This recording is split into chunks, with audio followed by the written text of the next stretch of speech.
now we're here at 10 de Agosto, the 10th of August. This market is just around the corner from la CASA CUENCANA and is considered the most popular in the historic district. Not only is it large, but up top they have a food court where you can get the best hornado in the city and lots of other fantastic food.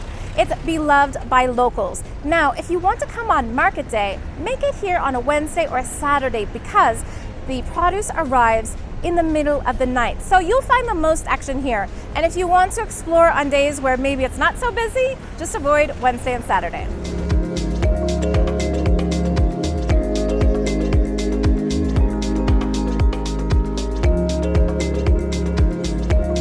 So within Ecuador, it is possible to find markets that are outside. However, in cities like Cuenca, you'll find them in buildings. There's more infrastructure. So here you'll find escalators, elevators, washrooms. Vendors here have electricity, they have refrigeration. And so this is actually a really great example of a market in Ecuador that you can come to, you can buy from, you can eat in without any issue. Now, the way they're organized is actually similar to a supermarket. So you've got produce in one section, you've got meat in another, fish in another. So depending on what you want, you get all of the vendors in one place and you can decide on where to go.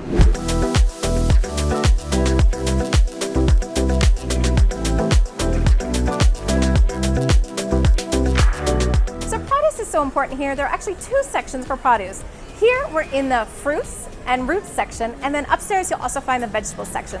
So here's what you need to know about shopping in a market, and that is there is a customer loyalty program. There's a rewards program, and it is called the Yapa.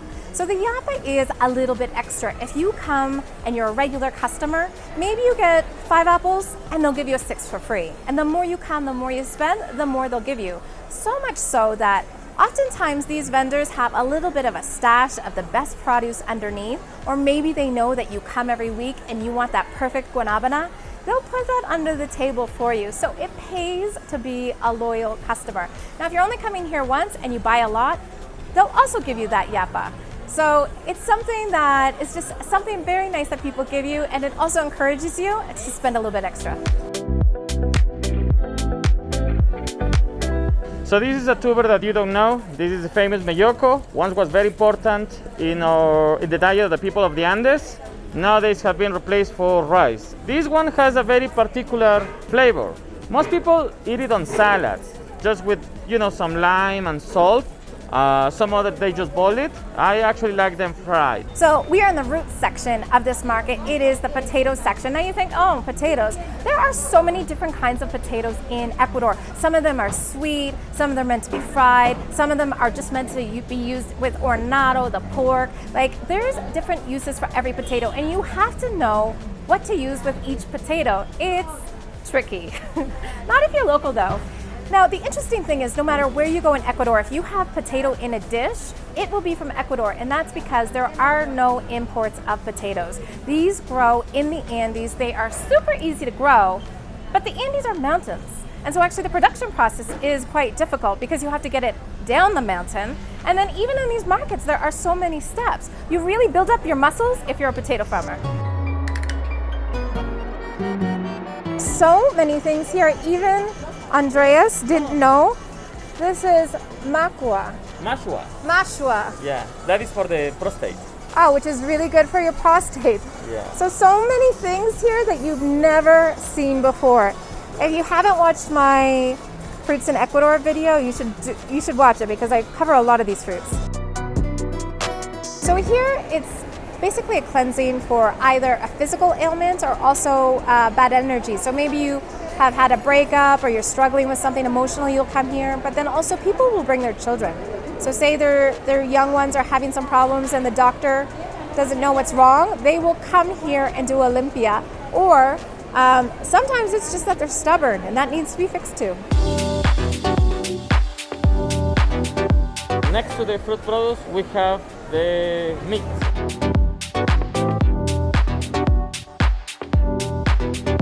So one of the things that's interesting here is in the butcher shop, in fact, all around, everyone is female. It's because they're the most charming, but also they have these skills. This is the pork area. First we got beef, chicken, this is pork. This is natural casing, so this is what you make morcilla out of. Even in Canada, you can get synthetic, but everybody prefers to use the natural thing. So this was actually really cool when we were walking through the meat market. First of all, everyone was so proud to talk about how fresh their meat was and how they welcome tourists to come here. If you're staying here for a month, you can definitely come here, find a good vendor and go to the same one every time. You'll get the most out of it. But also they were just so proud of their product. And as we were walking through, we saw 2 lamb heads, which isn't necessarily common here. And the woman, the vendor, said to us, oh, if you want to try caldo de cabeza de mocho or lamb head soup, you can go upstairs to Doña Nelly. So, you talk to these vendors, maybe you don't want to make lamb head soup on your own, but they will tell you where to get it upstairs. This place is very famous for locals for having high quality food. You can absolutely come here and trust that you'll be fine eating. I've eaten here several times, never had a problem. This is chamomilla. Chamomile. Yeah, manzanilla. This is fantastic if you have a fever or if you have a tummy ache. Some of these herbs right here are meant to make the horchata drink. So in the corner of the market, this was known as the section for the brujo, or the witches, the bruja, or the witches. And they would have these potions that sometimes would claim that they would cure you of cancer or a number of different ailments. It was very controversial. Also, a lot of the products that they sold didn't have the kind of number that all products in Ecuador need to have, so they might not have even been fit for human consumption. Since then, it's been cleaned up a little bit. There are more controls in place, and you'll see instead of saying bruja, it's recipes from my grandmother, and you can trust now the products that they're selling because the police do come in here to do those control checks to make sure that what everybody is selling won't hurt anyone. So here you're going to find a lot of products that are just for the broken hearts, for the love, for the luck. This one was so controversial. Es un perfume, ¿no es cierto? This is a perfume. It's called Sígueme, Sígueme. It will be like follow me, follow me. People freak out when this thing come out back in the 90s. They say you spray a little bit on the palm of your hand, and then you kind of smear it on the person that you like or you love. That person will fall in love with you, forever. Yeah, but sometimes that person didn't, want that. The feeling was not mutual. Right. So people freak out. They were like, oh no, I don't want to touch that guy because he might have that perfume on him and he's gonna, trick me or something like that. So remember, for a long time, people were really, really scared about it, especially females.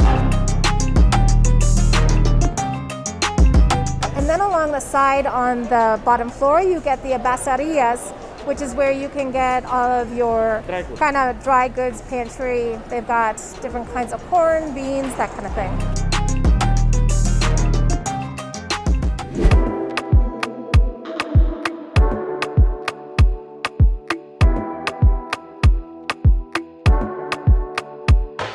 Okay, so I'm here at stall 428 with Lourdes, and she brings in coffee from all the best places in southern Ecuador, from Loja, from Zaruma. She also has cacao. So as Andrea said, it's very easy to get good cacao here because Ecuador makes premium chocolate. And she gave me a little bit to try.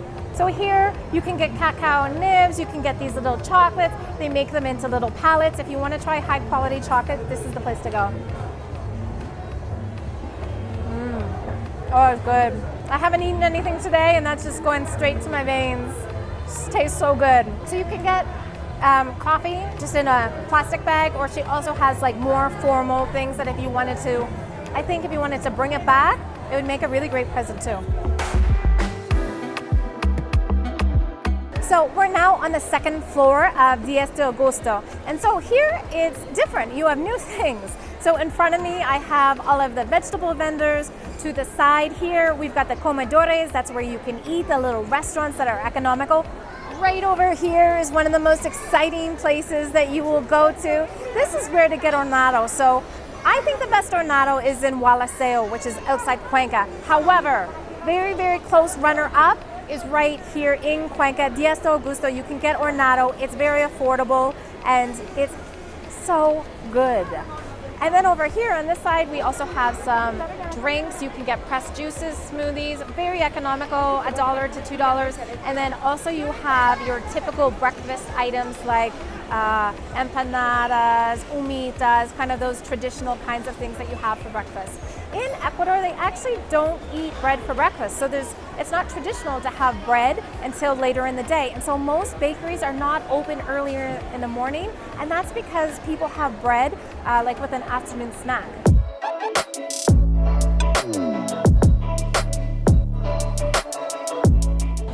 Vegetable section of the second floor, and here you're going to find lots of vegetables. You'll find fresh herbs like basil, cilantro. You'll also find those leaves to build the quimbolitos or the tamales. Now, it gets a little bit complicated in the market, especially up here. And because of that reason, sometimes Ecuadorians don't even like to come here. But let me explain it to you because it's very easy. So, some things are measured by the pound, and there will always be a list that tells you what the price is by the pound, and those scales actually get checked. Then sometimes you've got like basil or fresh herbs. You can't really measure that by the pound. So that's often by the dollar. So you need to talk to people. You need to say to them, you know, how much is $1 of cilantro, or how much is 50. Ask for $1 of cilantro and then ask for 50 cents, because sometimes they'll give you the same amount for 50 cents. But the key here is it's not complicated, but don't be afraid to talk to people. These people want to sell you things. So even if your Spanish isn't that great, just go in and say, what is the price of this? Now, so if you're up here and you see the cilantro, the fresh herbs, things like that, ask them how much is $1 of this. Also, some things, don't be surprised if you see a broccoli or a cauliflower is also sold by the dollar. Don't worry, there are signs everywhere that will tell you what the prices are. Here in this market, people are very fair. You just have to get over that initial discomfort of maybe not being comfortable with your Spanish and starting to talk to locals.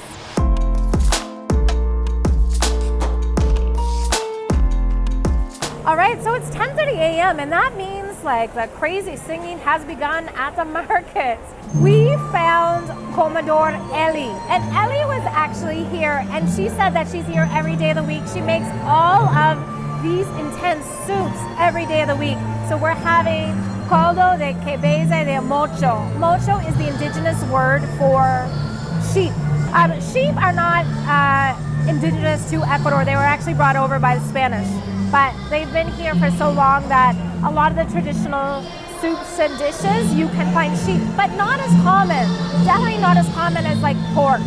So in this, I can see like it's like a milky type of broth. I can see they've also got some green onion in it. And then, yes, I can see we've got some innards. We've got some tripe. I think we've got some stomach lining and some other things like that. I'm gonna try it straight, and then I'm also gonna try it with ají, because they have two types of ají here. They've got this ají, which you know how I feel about that, but then they also have tree tomato ají. Trying to find a piece that maybe doesn't have a lot in it. Wow, this is really good. It has the lightness of like a chicken soup broth, but this is lamb, but it doesn't taste gamey. And then it has all of those spring onions, the green onions, which make it feel super light. Now, because we're in Cuenca, we're in the Andes, they also gave us some mote. Mote is a great way just to add a little bit of texture to a meal. It also makes it a little bit more hearty, more filling. I'm gonna put a little in here.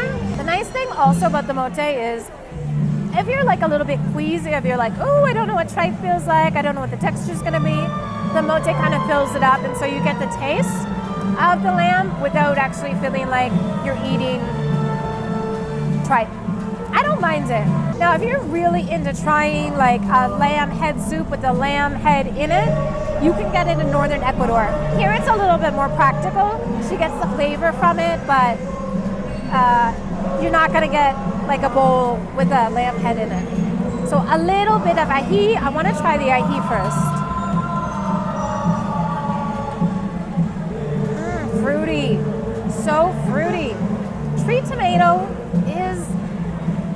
it's amazing ají. You don't get a flavor of hot sauce like this anywhere else in the world. Never had it, so I'm gonna put lots in my soup. I I think this is a little bit of liver right here. The organs are very clean tasting. This is a fantastic soup.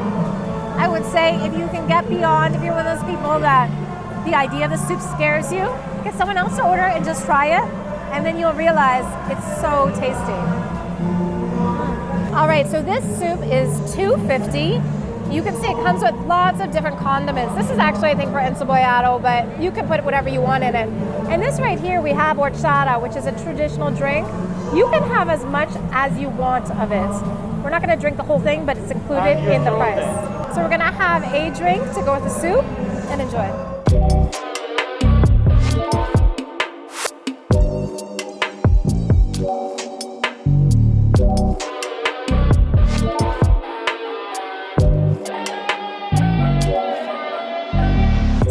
Getting kind of crazy out there. The closer to lunch, maybe it's because it's Mother's Day tomorrow, but it was getting loud. So kind of hard to shoot. We decided to take the rest of our stuff to go to sit in the park. So we got a strawberry milkshake. So any fruit plus milk, it's $1 for the shake. Oh, it's like those old milkshakes, but better, way better. And then also an empanada de viento. So empanada de viento literally means a wind empanada. Sometimes there's cheese in it, they tend to be big, but for the most part they're fried dough, and then afterwards you just shake some sugar on it. So just something nice, light, sweet to start the day. She made it to order for us, so it's still warm. So good. Anyway, in the market, it's very lively. Outside the market on market days, it's also very lively. So you'll see lots of people who've come in and are selling produce as well. And there are lots of bakeries that are fantastic outside, lots of little shops to buy things. The whole area around 10 de Agosto is just a really great place to get whatever you need, and especially food. If you like this video, please give it a thumbs up and subscribe. And the next one I think is also gonna be from Cuenca and more about food. Surprise!